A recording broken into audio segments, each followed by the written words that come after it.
तो देखिए, इस वक्त अमेरिका, इजराइल और ईरान में जबरदस्त तरीके से हमला एक दूसरे पर किया जा रहा है। बीते कुछ दिनों में हमने देखा कि किस तरह से यह हमला और ज्यादा भीषण होता चला जा रहा है। ईरान अपनी मिसाइलों से, चाहे वो इजराइल हो या अमेरिका के सैन्य ठिकाने हो, हर तरफ उसने तबाही मचा रखी है। इधर अगर ईरान की बात की जाए तो इजराइल और अमेरिका ने मिलकर तेहरान में भी भारी तबाही मचाई है। लेकिन इसी बीच एक बड़ी खबर सामने आ रही है, जिसे ईरान के सुप्रीम नेशनल सिक्योरिटी काउंसिल के सचिव अली लारिजानी ने दुनिया के मुस्लिमों और इस्लामी सरकारों से समर्थन की मांग की है। नमस्कार, मैं हूं नीलू और ये समर्थन की अपील उन्होंने कुछ पॉइंट्स के जरिए की है।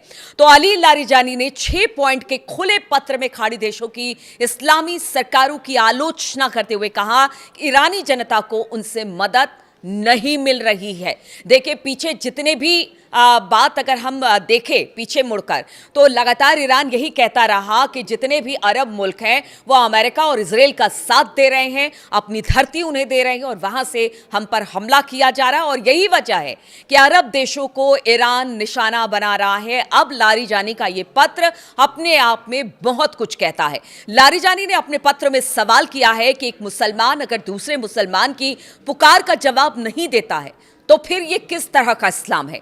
अली लारिजानी ने मुसलमानों और इस्लामी सरकारों से 6 बातें कही हैं। पॉइंट के जरिए कम शब्दों में उन्हें समझाने की कोशिश की गई है कि देखिए, जो इजराइल है या अमेरिका है वो जानबूझकर मुस्लिम देशों को लड़ाने की फिराक में है, जिसे अब समझना होगा। और हालात यही कह रहे हैं। वो 6 पॉइंट क्या है, वो 6 बिंदु क्या है जिसे लारिजानी ने खुले पत्र में लिखा है, वो आपको बताते हैं। ईरान को ऐसे समय में, पहला पॉइंट, ईरान को ऐसे समय में अमेरिकी इजराइल गठबंधन के धोखे भरे आक्रमण का सामना करना पड़ा जब बातचीत चल रही थी। लारिजानी ये कहते हैं कि हमने तो बातचीत का रास्ता अख्तियार किया, लेकिन हमारे पीठ पर छुरा घोंपा गया। इस आक्रमण का उद्देश्य ईरान को तोड़ना था।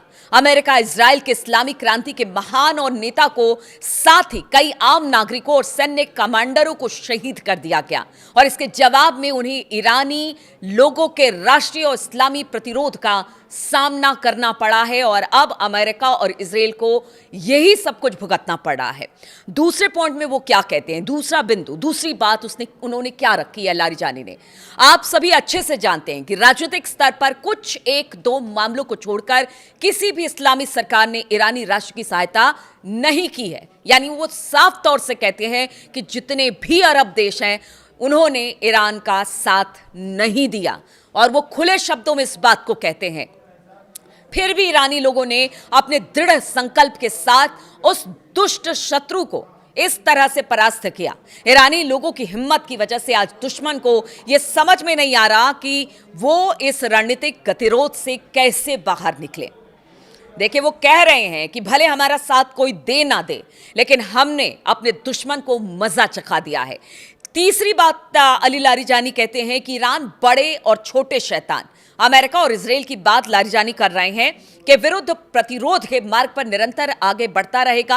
हालांकि चुप बैठी इस्लामी सरकारों को सोचना चाहिए कि क्या उनका तरीका पैगंबर के उस कथन के विपरीत नहीं है जिसमें उन्होंने कहा था कि अगर तुम किसी मुसलमान की पुकार का जवाब नहीं देते तो तुम मुसलमान नहीं हो। आखिर ये किस तरह का इस्लाम है। यानी एक तरह से अरब मुल्कों को जगाने का काम अली लारिजानी कर रहे हैं और कह रहे हैं ये बातें।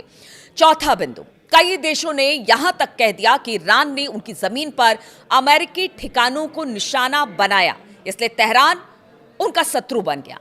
क्या ईरान को तब भी चुप बैठना चाहिए था जब आपके देश में स्थित अमेरिकी ठिकानों से उस पर हमला हुआ? ये अरब देशों के लिए कह रहे हैं अली लारिजानी कि अरब देशों की धरती से ईरान के ऊपर हमला किया गया।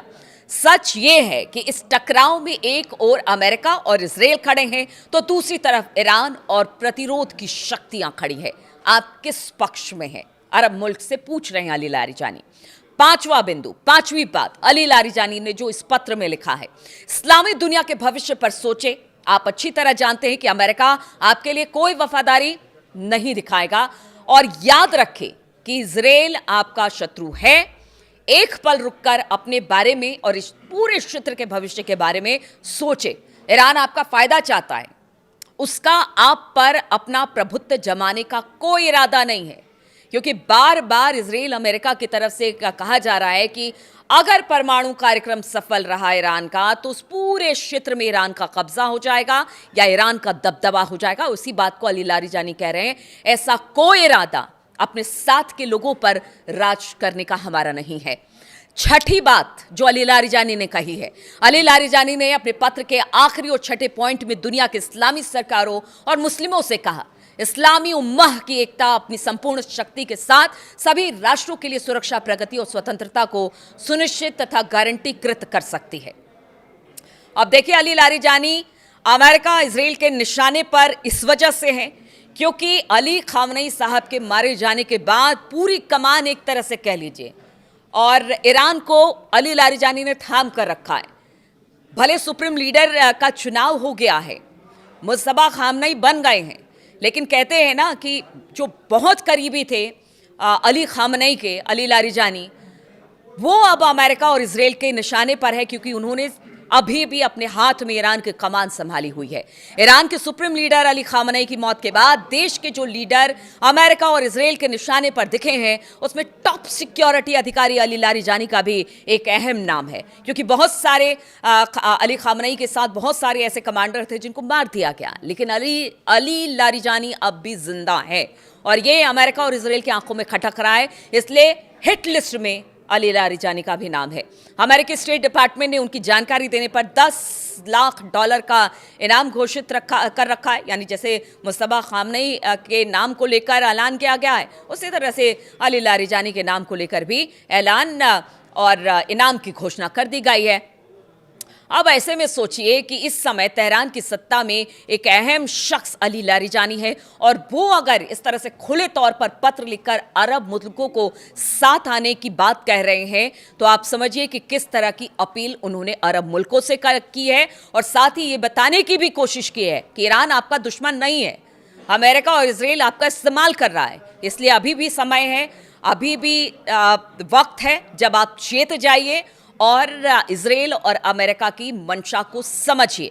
अब देखना होगा इस पत्र का जवाब और इस पत्र को लेकर किस तरह से रिएक्शन अरब मुल्कों की तरफ से आता है। इस पर हमारी नजर बनी रहेगी। बहुत बहुत शुक्रिया मेरे साथ जुड़ने के लिए।